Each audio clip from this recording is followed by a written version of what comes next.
After taking a look at the epidermis, now let's move ahead and talk about complex permanent tissues in plants. As the name suggests, are these complicated? Are they too complex to understand? Not really.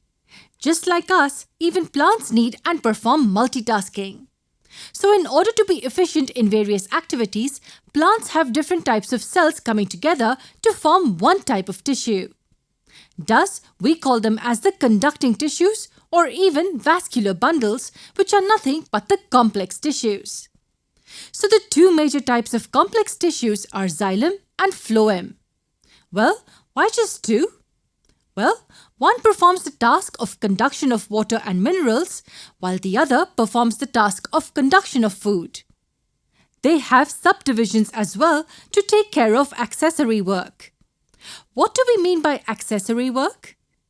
It includes activities like regulating the flow of food, storage of food, and so on. Now, if we take a look at the cross-section of this part of the plant, then it looks somewhat like this. These components are the first type of connective tissues that we refer to as xylem. Xylem cells are usually thick-walled and are dead. The four major types of cells that make up xylem are tracheids, vessels, xylem parenchyma, and xylem fibers. Now their functions are evident from the names itself. Tracheids and vessels, as we can see, have tubular structures. Thus, their role is to conduct water and minerals in the vertical direction. Xylem parenchyma, unlike the normal parenchyma, mainly helps in conducting water sideways along with the function of storage of food. Lastly, xylem fibers. What do you think will be their function? Yes, being fibers, they will give mechanical support to the plant. Now let's talk about the next type, which is phloem, the one which helps in transport of food. Phloem, similar to xylem, is made up of four components: sieve tubes, companion cells, phloem parenchyma, and phloem fibers. Again, we can guess their structures and functions from their names. Sieve tubes, as we can see, have perforated walls. Now, why is perforation in walls needed during transportation?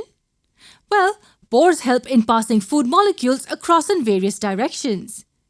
But the pores will not know how much food is to be passed or in which direction. Hence, this process is regulated strictly by the companion cells present around the sieve tubes. They guide the sieve tubes with the amount and direction of food molecules to be passed through. Now you know why they're called companion cells, right?